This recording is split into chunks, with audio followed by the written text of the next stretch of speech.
I want to call this session to order because the next item of business today is lunch, and that's important. But first, we're going to hear this presentation from NCGO and the Metro Mayors Coalition. Change is coming, but have you thought about ... My name is Billy Clark. I'm the division board member from Division 13 for the Department of Transportation. Glad to see you all again. I hope you enjoyed the first morning session. And as we have to do at every single session, if you have not yet, I want to remind you to download the Crowd Compass app. If you haven't downloaded it, you can download the Crowd Compass Attendee Hub app by searching for 2020 North Carolina Transportation Summit. That app has the schedules and the speakers and allows you to interact with other attendees and to rate things and vote in these polls. You can also, there's a place on it where you can get points. Finally, please be sure to take the survey associated with this session and others by using the app. And follow the app link to the NC Moves survey because that will help NCDOT plan for the future of transportation in North Carolina.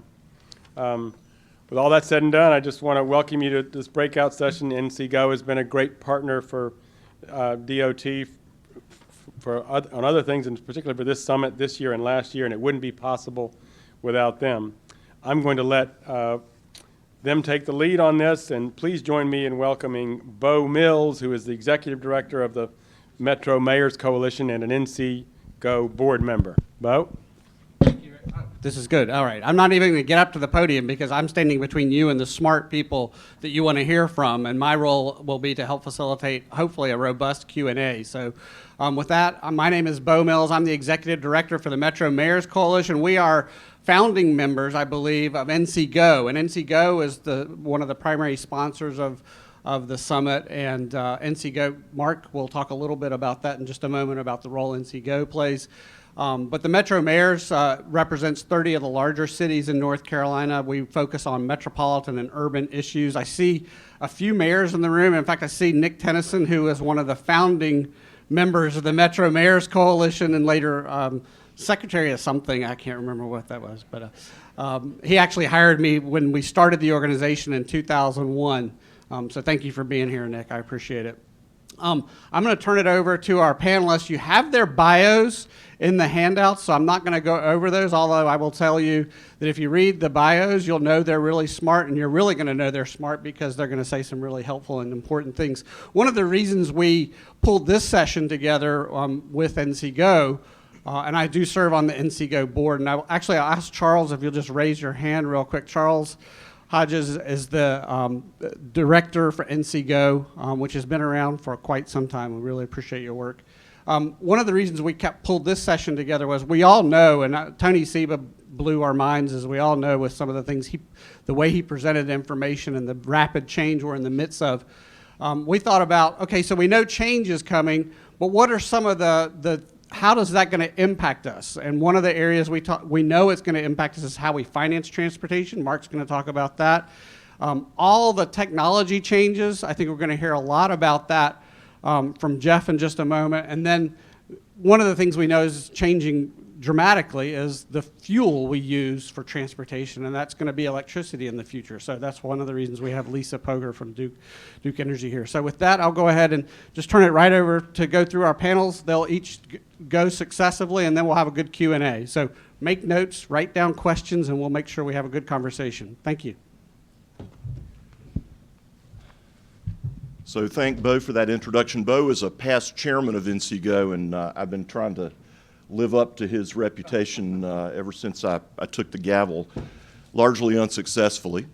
But I'm delighted to see everybody here today, and thank you for coming to this session. I hope it will be informative to you and provocative, but perhaps not in the same frightening way that Tony Seba was yesterday. If I used the expression Wayback Machine, does everybody kind of know what I'm talking about? Not the lame movie from a couple years ago with that guy from Modern Family, but the classic cartoon that Rocky and Bullwinkle used to show with Mr. Peabody and Sherman. So we're gonna climb into the Wayback Machine, and we're gonna go back to the year 2000, when most of us still subscribed to newspapers and read from these things called books. You may remember them? We primarily planned and booked our travel using humans, travel agents. We had paper items called maps in our glove boxes to help us how to get around the highways. We picked restaurants based on friends' recommendations instead of on our apps. We bought CDs and listened to them on stereos, and our music for road trips was limited to how many CDs we could fit above the visor. And we primarily shopped at stores. Amazing. Or we ordered items from catalogs that took weeks to arrive. Then, in 2007, we met the smartphone and everything changed. But bigger changes are coming, including transportation, and we'll get to that in a second. NCGO has been around since 2001. We're a broad-based coalition of organizations, corporations, individuals, all focused on improving the transportation system in North Carolina, bringing it into the 21st century and making it the ideal transportation system in the United States of America. We advocate for all modes of transportation in all areas of the state. We don't compete one project against another, one mode against another. If we want everybody to succeed, we have to have a large enough source of revenue to support all modes everywhere that the North Carolina system operates. If we want a 21st century transportation system that focuses on safety, mobility, congestion relief, job creation, economic prosperity, we have to invest. And that's what North Carolina NCGO is all about. Now, 2019 was a very busy and successful year for us. You can see on the screen some of the places that we visited and made presentations to. We've had many opportunities to go and tell the story of the changing transportation system in North Carolina and what we need to do to support it. The challenges we face, I'm sure you know these by now: rapid population growth, aging or inadequate infrastructure in our transportation system, and most important, the focus of this summit, disruptive and rapidly evolving technologies. We're facing all those things. So, to address those, NCGO focuses on education, media relations, and grassroots advocacy. We have a network of advocates all across the state. I'm going to ask all of y'all to become one if you're not already as you leave the session. But we share with them news, white papers with all kinds of interesting information, policy issues that we're working on, updates, legislative alerts when there's something going on at the General Assembly or in Congress that needs our attention. Since our founding, we've advocated on everything from stopping cuts or caps to the gas tax, to fighting for new transportation funding or to eliminate transfers of transportation funds to other sources in the state budget. We're dedicated to all these things, and we'll continue to fight when fights are necessary. Now, whenever we engage the public about transportation funding, we always hear these things, which I'm sure you've heard too, that we already pay too much for transportation. Our gas tax is the highest of any place around here. Or, North Carolina has plenty of transportation money if it wasn't rated to do other things in the state budget. Or, it's just wasteful government spending. They got plenty of money to build all the roads they'd need if they wouldn't waste so much. Well, none of those things are true. Certainly the nuances of those facts are much more complicated than the statements themselves. We are one of the fastest growing states in the country. We're going to be the 8th largest state in America within a couple of decades. We've got to have a transportation system that supports that growth. We're going to have 12.5 million people living here before we know it. And due to rising fuel efficiency in our primary funding system, which is the motor fuels tax, the gas tax, which accounts for about 60% of our revenues, we're being challenged in our ability to afford the system. Our roads, our bridges, our other transportation infrastructure is getting older. It's being used more often. We're fighting obsolescence. And the disruptive technologies that we've been talking about for the last day and a half are making transportation more accessible, but they're causing rapid change in the way that transportation is used and accessed. It's not clear exactly what we're going to have to do to address that, but we know we have to address it. So, you've probably heard this quote from Donald Rumsfeld about known knowns and unknown unknowns. It applies to what we've been thinking about the last year or so in these disruptive technologies. The gas tax was a viable revenue model from its inception in the early 1900s until about the turn of the 21st century. So for about 80 years, the system worked fine, and it was sort of like a user pays model for how we fairly pay for the system. But rising fuel efficiency in internal combustion engine vehicles, plus the introduction of hybrids and all electrics into the fleet has made that revenue stream almost obsolete. Big change is coming. The pace of change is much faster than we anticipated. As you heard Tony say yesterday, it could be here in as quick as 5 years, some of these rapidly changing technologies, instead of the 10 or 20 that maybe we've been envisioning. So Rumfeld's quote about unknown unknowns is probably more pertinent than ever before. So it's very hard for us to develop long-range transportation policy or financing plans given all of that. By 2040, estimates say that 57% of all passenger vehicles will be electric, and 56% of light commercial vehicles will also be electric. So combining that with hybrids, rising fuel efficiency in standard cars, this is going to result in a major hit to gas tax revenue. Also, today's passenger cars, if you take really good care of them, might last you 200,000 miles.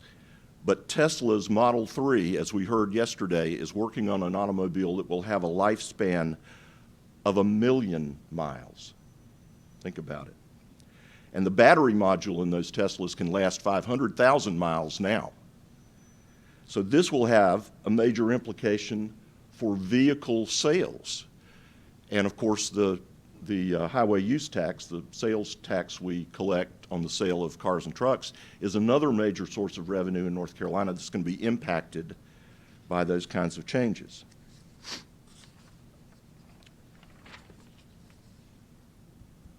Autonomous vehicles, AVs, are not just part of the future, they're here. We heard that this morning in the general session. They're already at use around the world doing commercial applications and also, in some cases, passenger applications. Waymo, the self-driving car company that's owned by Google's parent Alphabet, already has 600 self-driving vans around the United States. Most of them are in Phoenix. But the company is investing in about 62,000 additional vehicles. They're self-driving Chrysler Pacifica type vans. And they want to deploy those to markets as soon as they get permission, and they'll be all over the country before we know it.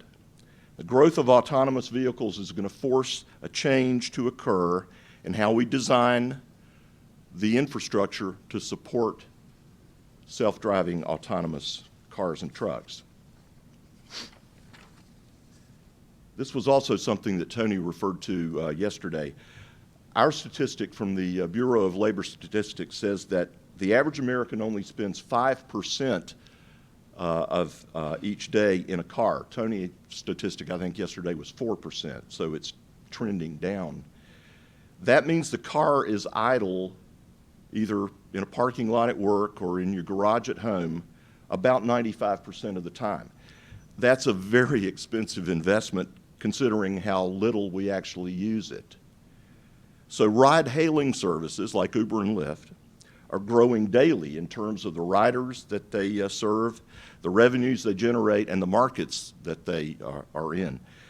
And when autonomous vehicles and ride-hailing intersect, the estimates are that the cost per trip will further drop, and the traditional model of individual car ownership is going to change, or at least be severely strained.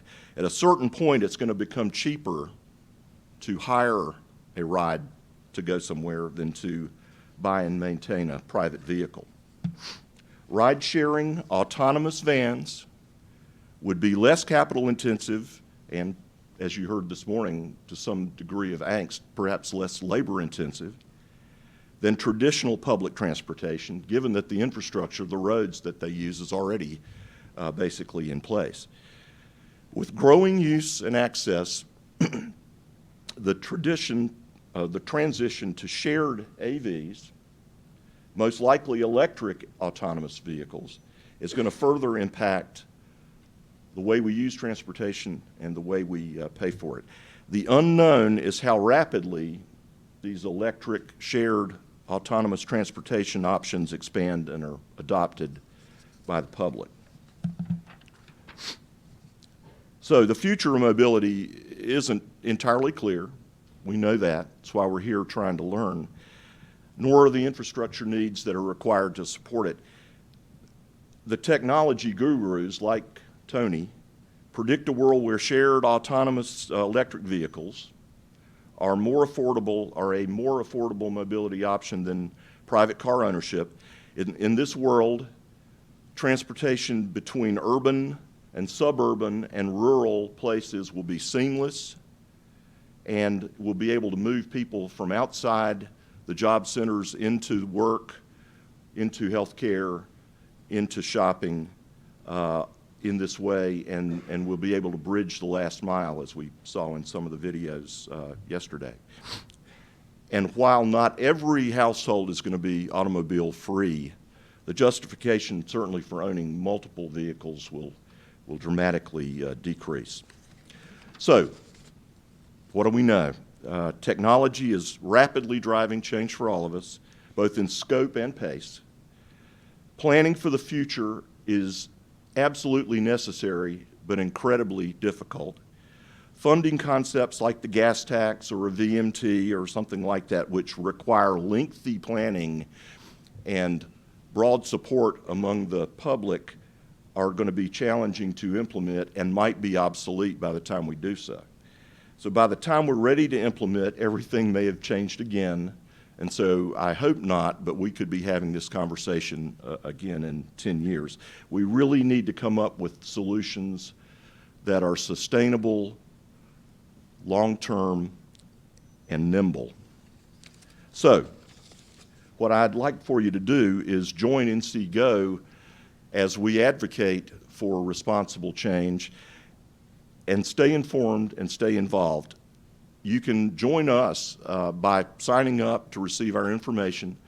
I would encourage all of you who aren't already advocates with us to do that. There are a couple of clipboards outside the room on the table, so as you leave the breakout session when we're done, please stop by and give us your name and email information, and we'll be sure to include you among our advocates.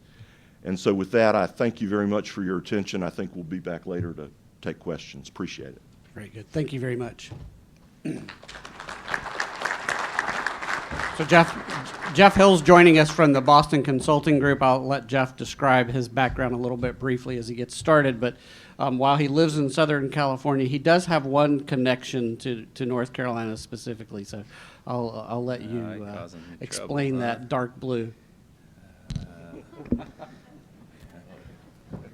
Couple things. Let's see. Starting to talk about smart cities and things, but when you have to actually do the tech part here yourself is a little bit dangerous. But just try and give you a little bit of an overview, at least our view of what's going on from a technology perspective, how we think about it, what's likely to happen when, and what are some of the implications. I don't think we'll get to everything, but hopefully it's enough to kind of be a good thought starter. Obviously say it all with the caveat of be careful about anybody that is telling you about the future. If they really knew, they'd have a hedge fund and they wouldn't be telling you about it. But in any event, with that said, we'll give it our best shot. I think it's helpful, when we talk about mobility, other things, first even to start with some kind of definition, because a lot of people talk about smart cities. I prefer to talk about smart cities and smart corridors, because most of us don't spend all of our time just moving around in the city, but moving from home, moving between cities. And so you really need to think about the entire system. But often I'd say people don't have a definition, other than I think people don't want to be a dumb city.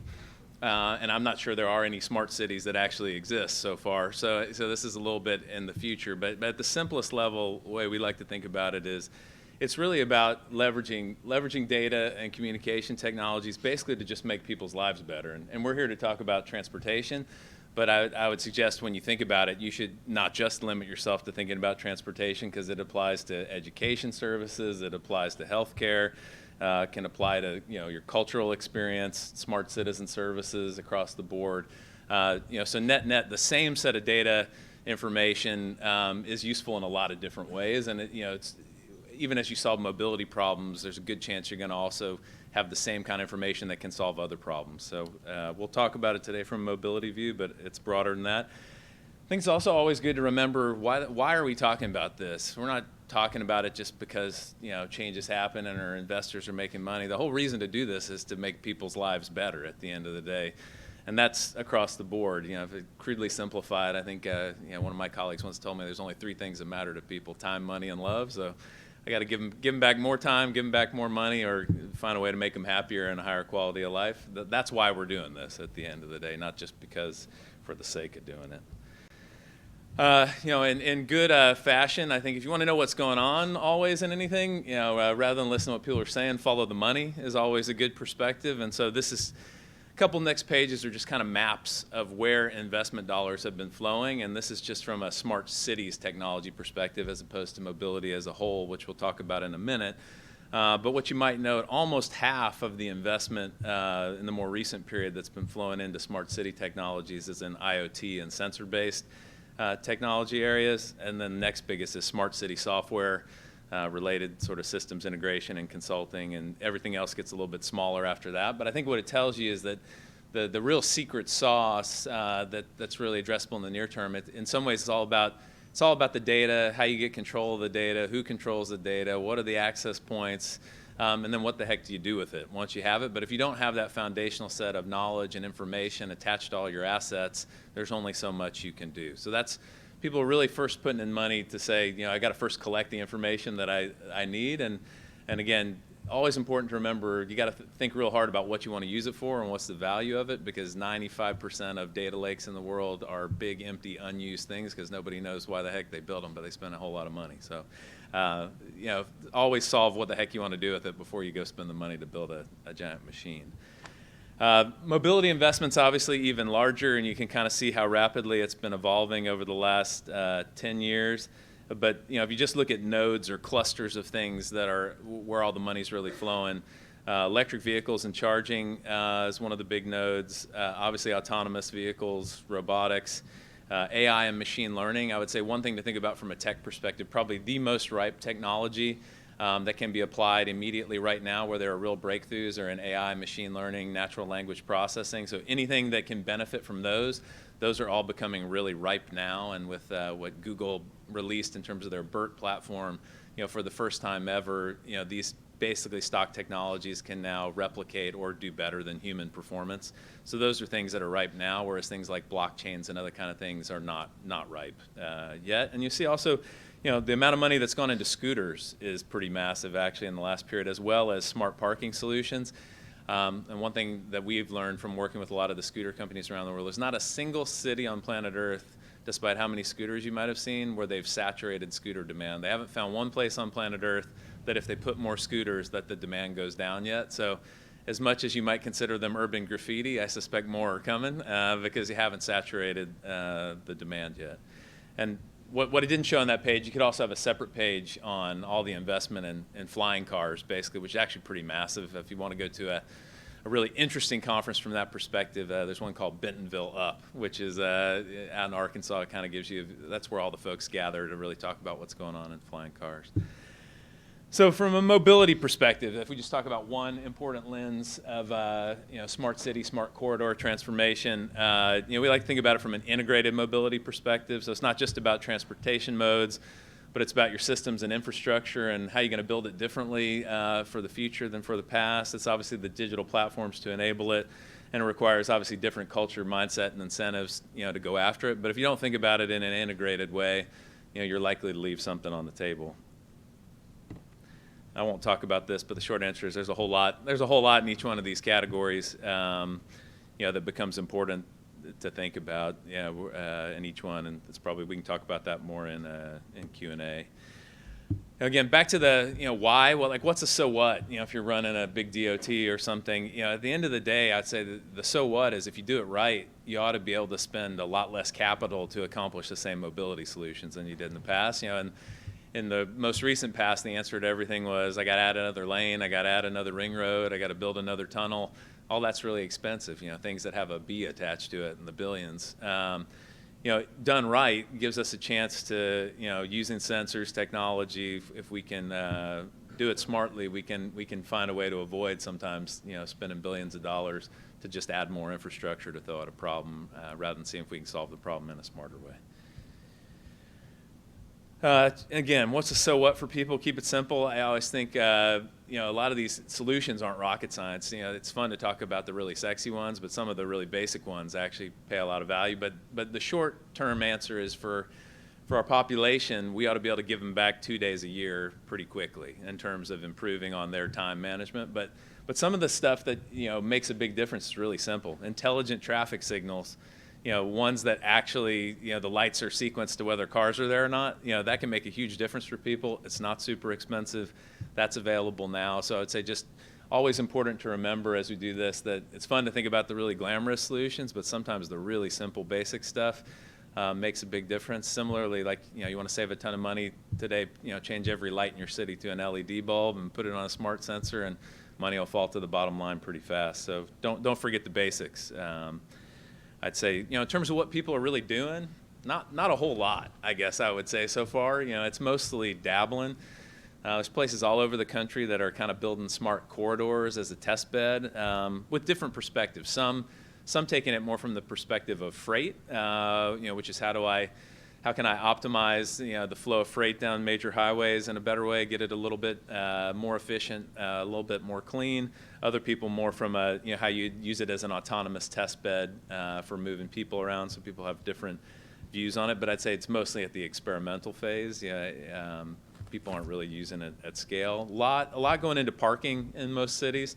So that's another area that's ripe. You saw on the investment page, smart parking solutions are pretty available now. A lot you can do with that. And if you want to talk about an underutilized asset, go to any of these parking garages around here tonight, other than the one at the hotel. There's a lot of asset that you could use in some smart way. And think about scooters or whatever. Maybe all those scooters could be serviced and charged in the empty parking lots at night, rather than just sit out on the street. And another big topic, aging population mobility is a really big deal. Big deal for safety. It's a big deal for improving quality of life. But one of the best reasons for AV and ride sharing is actually going to play a critical role in improving the ability to move around an increasingly aging population safely. Where does it really matter? Net, actually, the cities where you can benefit the most quickly are the ones that are basically slightly lower density and tend to be more suburban versus having one massive city center. And the reason for that is, public transport is really, really costly when you're more of a suburban environment and you don't have a hyperdense city center. So places like Charlotte, Atlanta, even LA can benefit tremendously from AV and from ride-sharing technologies. Now, on the other extreme, when you're in a really dense urban area with great public transportation system like a subway, the subway economics are still going to beat autonomous vehicles, even if 3 or 4 people share it for a long time. So, Hong Kong's not going to be as focused on it, or even New York, as you would in some places like Charlotte, Atlanta, or LA, just because in the end, the economics usually dictate the answer. So what's coming? When's it coming? Our perspective, again, always, I think the answer is, you know this is coming. You should always be skeptical of anybody's view of the timing, because there's a lot that could change that. But our view is about 50% of new car sales by 2030 will be some version of electric, including hybrids. But if you think about the car park, it takes about 10 years for cars to scrap. So for the whole car park to turn over, it takes another decade, beyond once you get there. And then from an autonomous perspective, our view is probably more aggressive than most, but we have viewed about 25% of vehicles, new car sales by 2030 will be AVs. But again, if you want to get to 25% of the whole fleet, you got to add another 10 years. And I would say on all these, the biggest variable on timing is basically how friendly the regulatory environment will be to accelerating it or trying to slow it down. For an autonomous vehicles perspective, if states and other things want to do things like dedicated AV-only lanes, or cities want to do dedicated AV-only city centers, some of this stuff will go really fast. If people say, over my dead body, are we doing AV-only carpool lanes, it'll go really slow. So a lot of the choice is up to us, and I would say these two things are related, which the faster AV goes, the faster EV goes, because autonomous vehicle fleets don't have range anxiety, and the economics are going to dictate them to be EVs. So just a couple more pages, and then I'll try and get out of the way between you guys and lunch. Again, the economics are what drives this always. It only gets real when the economics start to make sense. For small cars today, we're already at the tipping point where having an electric vehicle for people makes just as much, if not more, economic sense than owning a traditional car. For mid-sized cars, that'll be true within about 4 years from now. So at the end of the day, all of us, if we don't get an electric vehicle in a relatively short time period, are going to be leaving money on the table. And ultimately, I think the economics usually dictate the answer. So that's coming. But in terms of where we can all really help, I would say in some ways there's not that much we have to do to promote light duty and our cars getting electrified.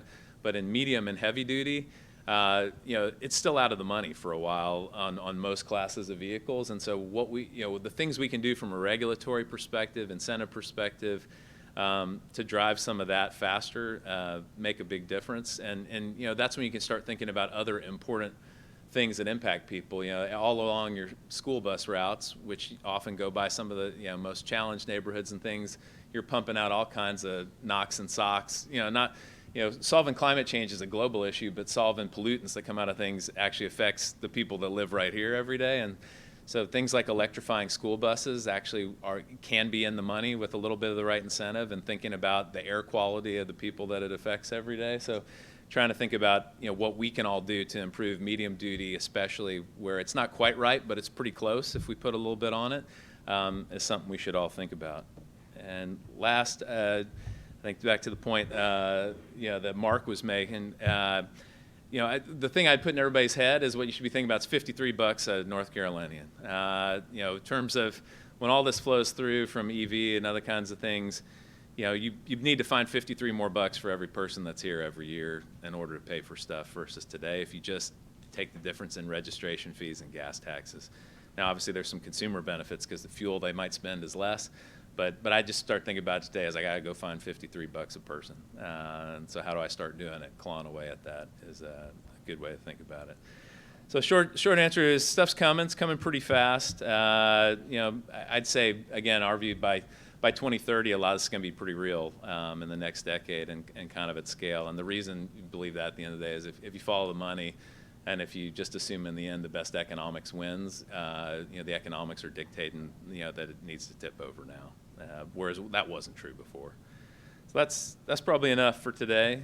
Just in case anybody ever wants to do a self-assessment or whatever, there's some pretty cool smart city frameworks and assessment tools and things you can do for your town, other kind of stuff. You can get some cool chart like this that shows you what you need to do in the future. But if somebody's interested to talk about that, we can talk about it later. That's it.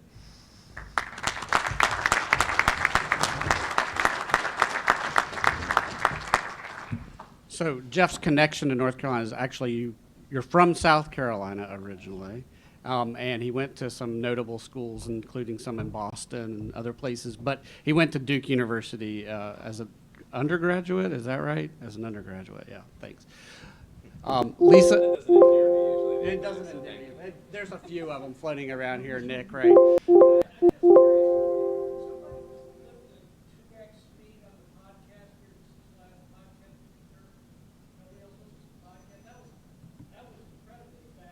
It was. It was very dense. It was good.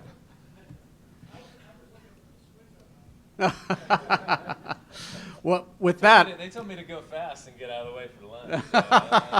You, No, it's you good. just stole my thunder. I was going to say, I've never met anyone that talks faster than I do. I'm from the north originally, and I Yeah. talk really fast. But Jeff, I think you outdid me quite well. And I had seen your presentation prior to this session, and I thought, well, I won't have any time left, so I didn't really prepare much to say.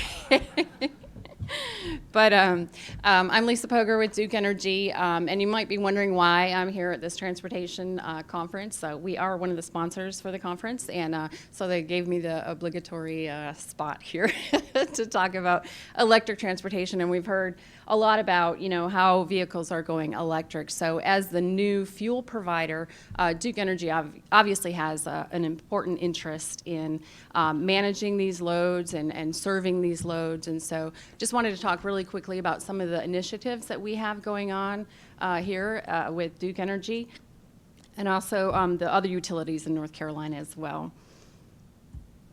So in terms of what our role is, a century-old company, what are we doing in the new technology space? We're going to be serving this load. So we have a real interest in understanding how electric vehicles, autonomous vehicles that are moving more to the electric, that makes more sense than the gasoline fueled vehicles.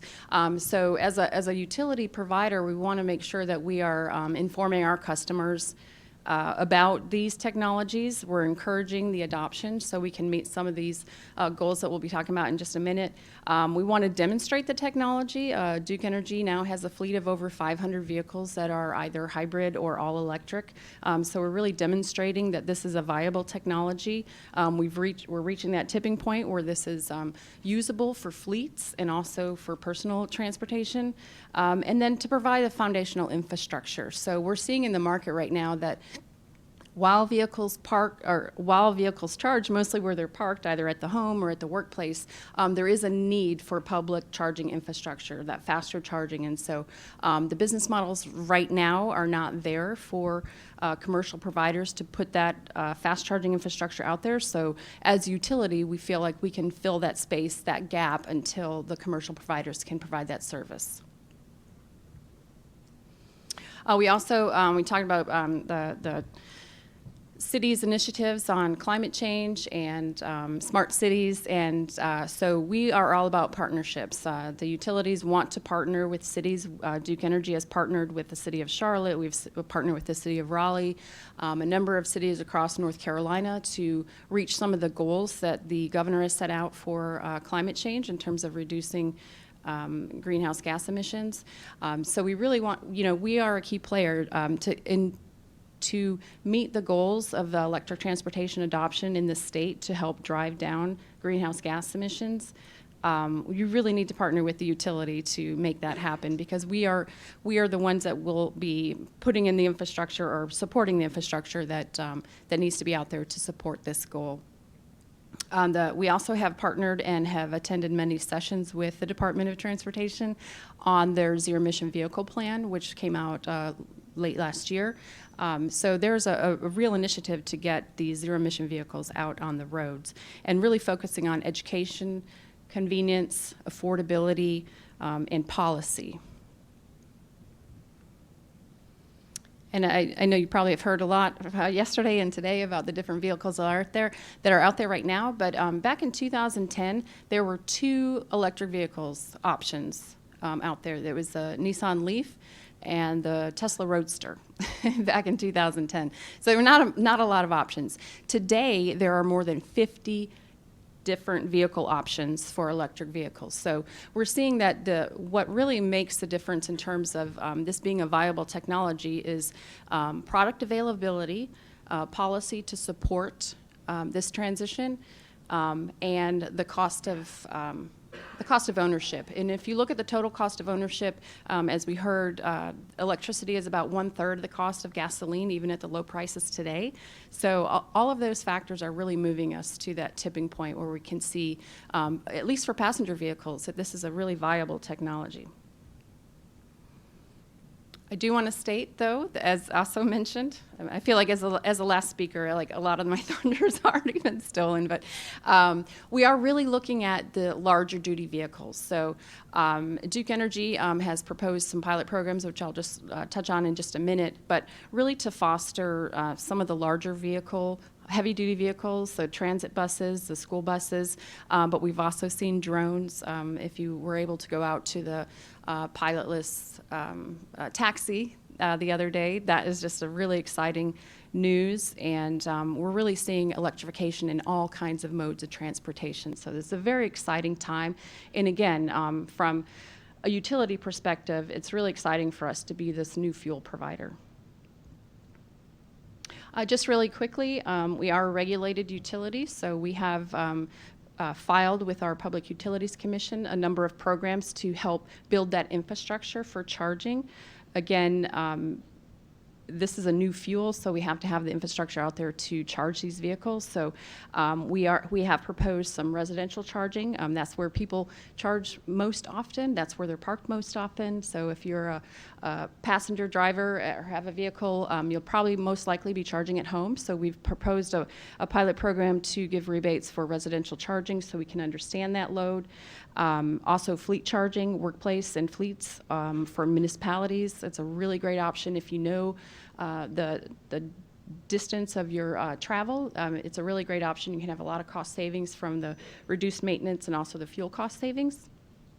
Mentioned school buses. That's an initiative that we're really trying to help bridge that gap of the cost price for the electric bus versus a traditional diesel bus. And then also provide that infrastructure.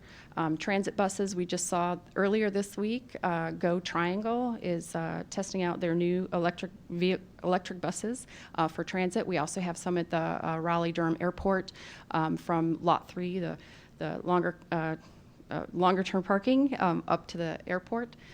So there's all very exciting stuff that's happening here just in our local area. And then looking at the public charging, we're really focused on the fast charging infrastructure. Again, the business model there is not there yet for the commercial providers. So as a utility, we feel we can get this in the ground very quickly to support a mass adoption of electric vehicles. And then just real quick in terms of like what can you do as governments, state, local, cities, what can you do? You can evaluate your fleets. There are huge cost savings for electrification, and applying to some of our programs, once they are approved, can really help you move your fleet to an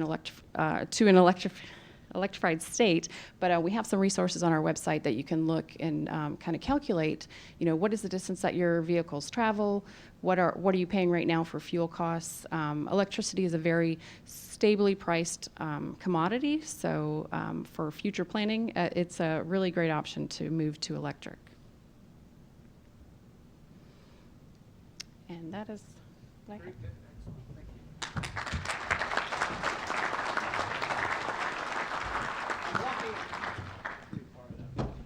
I'm walking back here because this is one of the smallest stages I've seen. We already had one sort of a mishap back here, so I don't want to step back and fall over. This is a great opportunity for Q&A. And actually, thank you guys very much. That was really well done. Timing was perfect. So I want to take the opportunity for you all to ask questions. And I may start with the first one, and it's a real big one, and I may check with a couple of you on that. And I know, for example, Jeff, you travel around the world on some of the work in Boston Consulting Group's assisting in some of the changes that are taking place. Is there one of the things that I work for cities, one of the things we like to do is look for aspirational communities to compare ourselves to on various measures. And are there, from the aspect of adapting to and anticipating and positioning for the future, is there an aspirational community that we could look to? And there's a lot of measures there to think about, but in your work or the work that you and your colleagues are doing, is there an aspirational community? I mean, I'd say within the U.S., I think I try to make this point. I don't think there's anything you would point to and say, yeah, well, that's a smart city I really want to model myself after. I think it's all pretty early. And then, always a bit reluctant to suggest things too far afield. But certainly you see, in Europe and in Asia, cities that are really embracing this in a big way, like Stockholm in Sweden is very focused on trying to be the smartest city in the world on all of those different dimensions that we talked about. And probably, frankly, the emphasis is, the mobility emphasis of it's maybe only 10%. A lot of it's on, smart citizen services and digital health and all kinds of other things. Obviously, if you go to Singapore and other places, which have certain advantages in terms of your ability to get stuff done and relatively unlimited funding, there's probably more sensors there than any city on planet Earth in terms of what you can do. Pretty much every asset has a sensor and a camera, so you can the underlying technology base to do whatever it is you'd want to do exists there. But I don't know that I'd point to anything super close to home in the U.S. where you'd say, well, I really want to model myself after that. I think it's a pretty open playing field. Very good. Lisa, do you want to add to that? On the examples. Aspirational communities or some examples of some of the things. Yeah, some of the communities that we have worked with, the city of Charlotte, city of Asheville, Raleigh, have all been kind of putting together plans for addressing the climate change and the governor's order, executive order 80, to reduce greenhouse gas emissions. So I see those as kind of the lead cities in terms of that, but there are also some new communities that are being developed. Chatham County or Chatham Park is looking at pre-wiring all of their housing for electric vehicle adoption. So there's some really exciting opportunities here in North Carolina. Very good. Yes, questions? Yes, right here. Aaron's got you with a microphone back there. Will Letchworth, WSV. I'm going to have a little bit of a hard time articulating this, so please forgive me.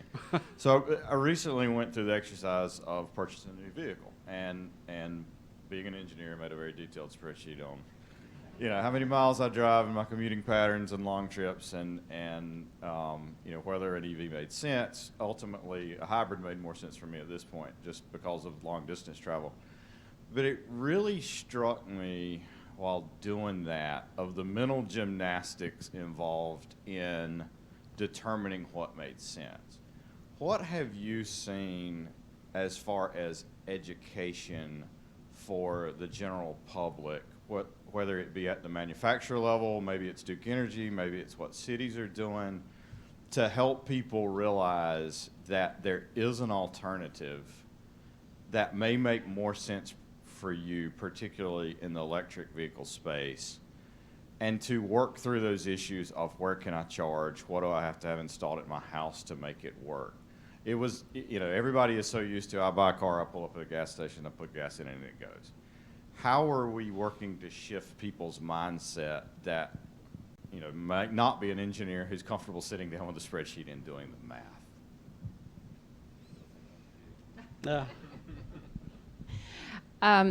So just a full disclosure, I've been with Duke Energy just over a year. My position was created because for that very reason, is that education, that information is lacking. And part of the zero emission vehicle plan from the DOT has addressed some of those barriers in terms of dealership information, promoting electric vehicles. How do we get that information out? So part of our mission, or part of my mission for my job, is to do outreach and education and ride and drive events, get the public awareness. So I might like to talk to you later to see where we can go. We try to target a number of areas to educate consumers, but they're not always willing to listen. But the more we can get out to the general public, the better. But yeah, you're right. There is a lack, and there are some disincentives for dealerships to promote electric vehicles currently. So part of the zero emission vehicle plan from the DOT is to address that barrier. Any other questions? Yes, Billy. Thank you all very much. But this is both for NCGO, Metro Mayors, and Boston Consulting Group, and perhaps Duke as well. But what are you telling your clients or your members when they ask you what to do to get ready, or what they should do to get ready? And I know that's a big, wide open question, but in terms of educating them and telling them what they ought to do, give us some thoughts. I mean, it's not an easy question to answer because it No. depends on, it depends on the type of client, whether it's a commercial one or city or a state or federal government. So I'm not. Yeah, cities primary. I mean, I think the first thing you have to start with is actually, it's less about telling people what they should do to get ready, and it's more, I think they have to think pretty hard about, what's their aspiration, what are their goals, what do they want to accomplish on behalf of all their citizens, and then link that back to, given what technology now exists that didn't exist before, what can I do to enable those goals? Which ones will happen regardless of whether I influence them or not, because the economics are just going to make them make sense, and then think, which are the ones that I can really influence by regulation, by incentives, by the right kind of structure. I would say the biggest advice, I would give to most cities is to think really hard about, what's the data that you want? Do you want to own and control your data, or let somebody else own and control it and give it to you? And then think really hard about what you think the use cases are that create value for your folks before you go out and build a bunch of infrastructure, or do tons of pilots and other kinds of things. Not that, and what I'm talking about, I don't think takes a huge amount of time. But if you don't think about how you're going to get the data to know what all your assets are and what they're doing, there's ultimately you run the risk of sort of flying blind, doing pilots all over the place, wasting a lot of money without actually having a compass of where you want to go. And so I think the first is to sit and do the foundational work and say, I don't know, what do I want to be when I grow up, as a city? And cities can take really different perspectives on that. You can have a lot of natural experiments, but that, I think that's the part most people miss. They don't actually define what it is they want to achieve and why they want to achieve it for who, and then so they start doing stuff. And that's usually pretty expensive. I think that's, and as moderator, I'll take the initiative to speak on behalf of the Metro mayors. I look at some of the mayors in the room here. I see the mayor of Raleigh, the mayor of Burlington. I work with these cities. Some of the things that, and I think of Greensboro, for example, they looked at the data on buses, and they made a decision, much like we heard about Raleigh and Triangle having an electric bus. I look at Adam Fisher, and I think of what they've done in Greensboro. They have 16 buses now, electric buses, and that was a big investment. It was based on data and the hard work that the staff did in the city, where they said there are financial reasons to do this or environmental, but it's also part of the vision. And I think that's one of the things that the cities really need to, they do a lot of the time, is think about what do we want to be in the future. We want to be a place that accepts innovation, that we're careful, but it's data driven. And that's one of the things that we're seeing over and over again. I think of, for example, Marianne Baldwin in Raleigh. That's one of her things, is innovation. We want to be the city that embraces innovation, but you have to be careful. We all know you have to be careful how you do that in a fiscally data-driven way. Yeah. The only thing I would also give people advice is don't forget about revenue generating opportunities when you think about it. And the technology exists today. If you had the right, sensors on every asset, that you could go to freight companies and say, I'll make you a deal. I'll make every light green on your delivery routes through the city, but I want something for that. Not suggesting whether that's a good or a bad idea, but I think people often don't think about how they're going to make revenue out of it, given we got to go find $53 a person. So I would just say don't miss the opportunities to make money as opposed to just do good. I had that conversation with the city manager in Burlington just yesterday. How do we run the wireless technology and the wired technology to coordinate our lights that can save lives, but it's expensive. So how do we pay for it? That was a really good example. Thank you. I have a question in the back there, and then protocol. The secretary has his hand up. Jim, go ahead. Well, I just wanted to thank the panel, but also make a prediction. And based on Jeff's guidance, if you make a prediction, you better have a hedge fund. So, 2030, if you're here at the Transportation Summit, Duke Energy will be here. Their name will be Duke Energy and the State Mobility and Infrastructure Company. Yes. And they will be governed by the Utilities and Mobility Commission. Yeah. Yeah, that's right. We'll be establishing a hedge fund by the end of the month. There you go. That's very good. After Tony Seba spoke yesterday, I thought about calling my stockbrokers, dump all those Exxon stocks. Aaron, you had us back here. Yes, thank you. Hi there. I'm Patrick McDonough with HDR. And I think this question is for Lisa, but might be for the rest of the panel as well.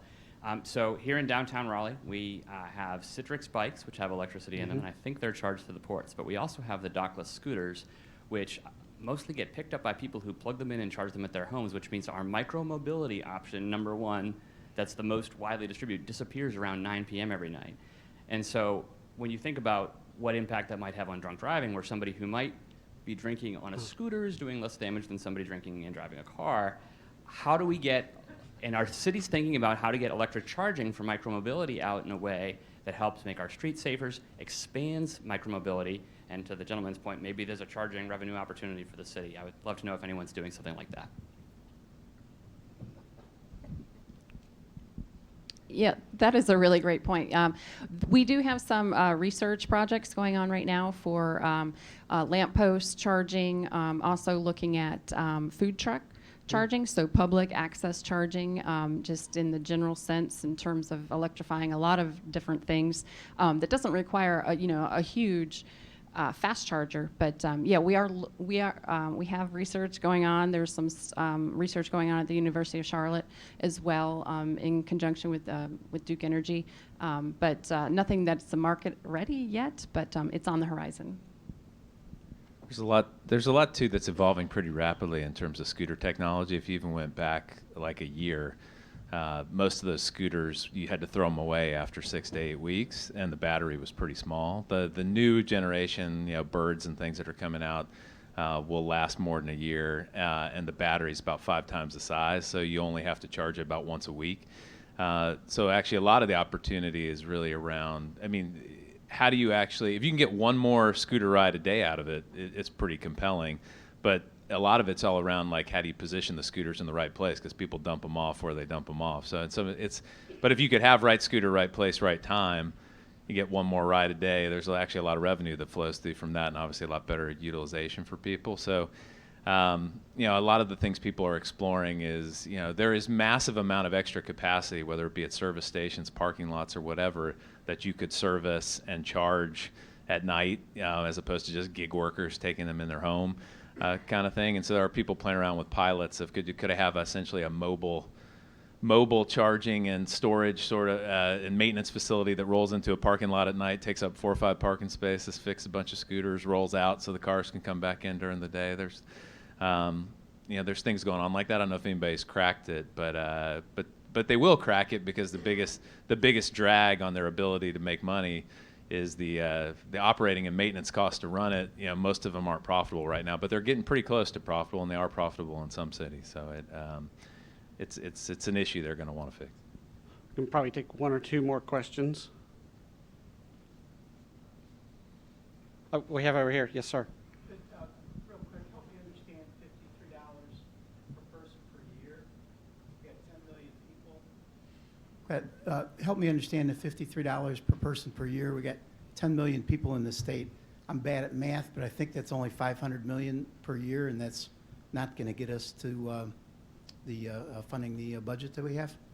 Well, that's the negative, right? So like relative to your funding today, go find another $500 million a year. So doing that kind of math, but it's basically simple as if you take all the fuel people buy today, and you multiply it by the gas tax, and you assume it's going to be electric, or some portion electric in the future, that goes down, and then the vehicle registration fees are slightly different between EVs and regular cars, which offsets it a little bit. But yeah, net it's in addition to whatever you have to find, which is already a big number, you just have to find even more, just to tread water, I guess, is the point of the intention of the slide.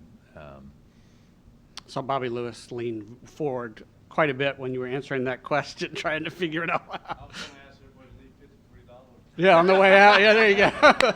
Okay, so Bobby will be out there with a basket. Just drop your 53 as you leave.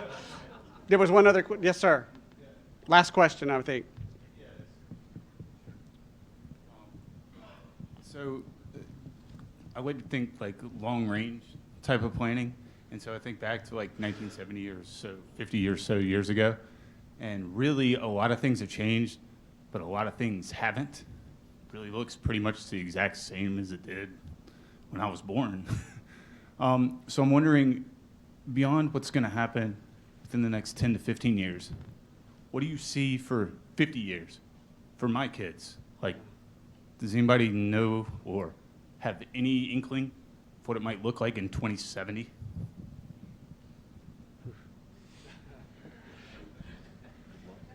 Yeah, I don't know. 1 year prediction, pretty solid. Technology's a constant at 3 years. 10 years, I'm stretching. By 50, 60 years, getting a little dicier. And I don't know how old your kids are, but when I think about my own kids, I assume my own kids is highly it's likely that at least one of the two of them will never have a driver's license. That they'll end up using some kind of shared transportation to get around. Now maybe that's different because there's always going to be use cases where where having an SUV and things is going to make a big difference when you have kids, family, stuff to haul around, and get to baseball practice and everything else. So it's probably a hybrid of the two at the extreme. But there are lots of people even today where they've gone from 2-car family to a 1-car family because the primary work commuter is able to take an Uber and whatnot. So I think some of that evolves. I think you are going to see. It's going to be a little bit like the Jetsons. There'll be a certain amount of flying cars around everywhere, just given the amount of stuff going on, and it'll first work for people that have too much money, but eventually that'll get accessible for people as well. But I guess I just come back to the grandiose stuff is probably less interesting to me than the what can we do? There's so much basic stuff we can do today that's worth so much money. Like you take bridges as an example, right? 80-90% of the bridges in America are in decrepit condition, and but we don't have enough money to fix them all, and probably nobody wants to pay for the old infrastructure anyway versus the new cool stuff. But if you could put sensor packs on every bridge, in North Carolina and America, wherever, and you thought, okay, that will enable me to know everyone where I can get away with extending the useful life for 30 years, which ones I got to fix now.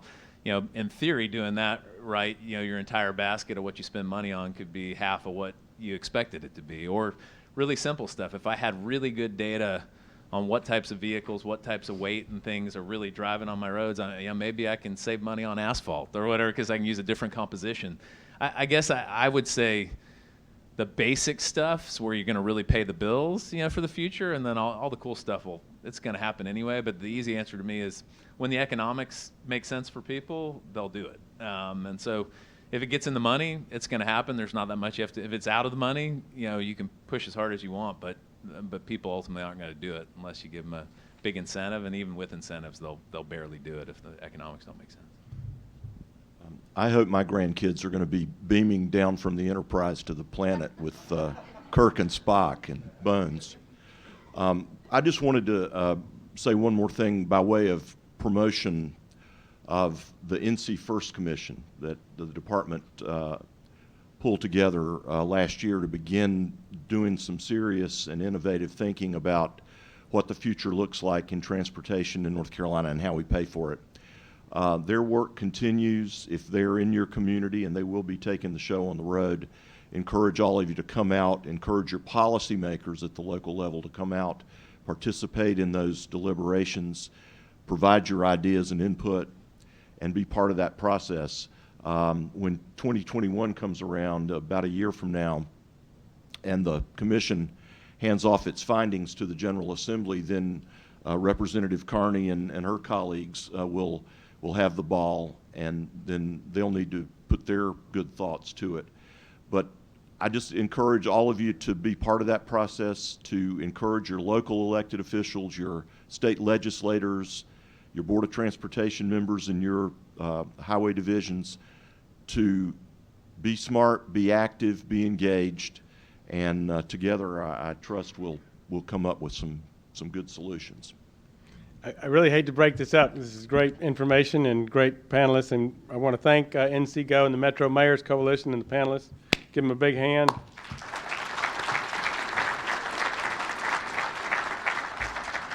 And you are now released for lunch, but you got to leave $53 for Bobby Lewis, and you got to sign up for NCGO and NC First. Thank you so much.